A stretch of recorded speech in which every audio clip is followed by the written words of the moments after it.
Hi friends, நம்ம உருளைக்கிழங்கு புட்டு செய்கிறோம். எப்போவுமே நம்ம நார்மலாக வெங்காயம் போட்டு செய்வோம். இது டிஃப்ரெண்ட்டாக வெறும் தக்காளி மட்டும் போட்டு செய்கிற மாதிரி. தக்காளி, கருவேப்பிலை, பச்சை மிளகா, உருளைக்கிழங்கு, இஞ்சி பூண்டு பேஸ்ட்டு, மஞ்சள் பொடி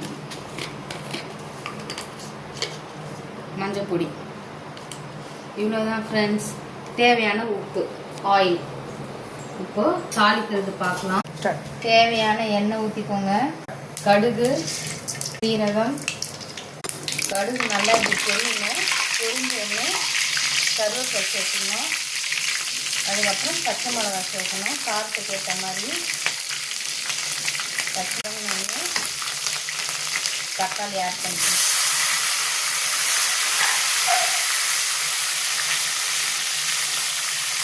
நல்லா தக்காளி கலந்துட்டு கொஞ்சம் வதங்குற அளவுக்கு உப்பு போட்டுக்கணும்.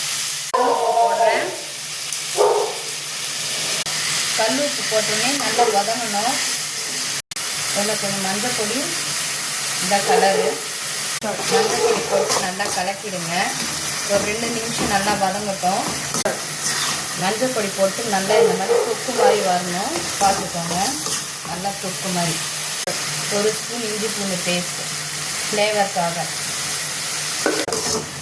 இஞ்சி பூண்டு பேஸ்ட் பச்சை வாசனை போகிற வரையும் நல்லா வதக்கி விட்டுக்கோங்க. இது உருளைக்கிழங்கு ஸ்மாஷ் பண்ணிக்கோங்க. கட்டி இல்லாமல் நைஸாக ஸ்மாஷ் பண்ணிக்கோங்க இந்த மாதிரி. இப்போது நம்ம ஆட் பண்ணுறோம். ஸ்மாஷ் பண்ணதை ஆட் பண்ணுறோம்.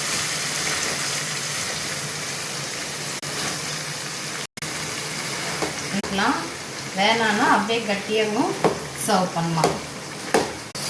இதெல்லாம் பூரிக்கு நல்லாயிருக்கும். மசாலா தோசை நல்லாயிருக்கும். நீங்கள் ட்ரை பண்ணி பாருங்கள் எப்படி இருக்குதுன்ட்டு. கெட்டியாக வேணும்னா இந்த மாதிரி இது பண்ணிக்கலாம். பாருங்கள், நல்லா தண்ணி ஊற்றாமல் கெட்டியாக இருக்குது. இதை நான் சப்பாத்திக்கு சேர்க்கறதுனால கொஞ்சம் தண்ணி ஊற்றிக்கிறேன். பாருங்கள், எனக்கு தேவையான அளவுக்கு தண்ணி ஊற்றிக்கிறேன்.